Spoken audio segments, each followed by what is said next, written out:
मित्रांनो, 2023 मधील सोयाबीन आणि कापूस उत्पादनाला शासनाने 5,000 प्रति हेक्टरी मदत देण्याचे जाहीर केले. सन 2023च्या खरीप हंगामातील पीक पाहणी पोर्टलवर नोंदणीत कापूस व सोयाबीन उत्पादक शेतकऱ्यांना अर्थसहाय्य या कृषी विभागाच्या अन्न योजना अंतर्गत अनुदान सुविधा उपलब्ध करून देण्याकरिता मी खाली सही करणार या सहमती पत्राद्वारे माझा आधार क्रमांकाचा वापर करून त्या आधारे बायोमेट्रिक आणि प्रणालीद्वारे प्राप्त वैधतेसह मला मिळण्याच्या लाभासाठी आधार द्वितीय व इतर अर्थसहाय्य लाभ सेवांचे लक्षित वितरण अधिनियम 2016 नुसार संमती देत आहे. माझा आधार संबंधी माहितीचा वापर केवळ माझी ओळख पटण्यासाठी करण्यात येणार असून ही माहिती इतर कोणत्याही अन्य कारणासाठी वापरली जाणार नाही अशी खात्री बाळगतो. मित्रांनो, जिल्हा तुमचा जो असेल तो, तालुका, गाव, शेतकऱ्याचे संपूर्ण नाव आधार कार्डनुसार मराठी व इंग्रजीमध्ये, पहिले नाव,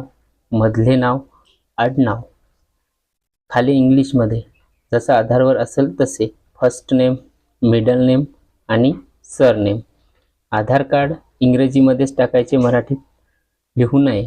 शेतकऱ्यांचे मोबाईल नंबर, ज्या दिवशी आपण कृषी सहाय्यक यांच्याकडे हे फॉर्म जमा करू त्या दिवसची दिनांक आणि अर्जदाराची सही, याच्यासोबत लागणारे डॉक्युमेंट, आधार कार्ड, बँक पासबुक, सातबाराचा उतारा, असे हे सर्व डॉक्युमेंट घेऊन आपले कृषी सहाय्यक किंवा आपल्या गावचे तलाठी साहेब यांच्याकडे जमा करावे.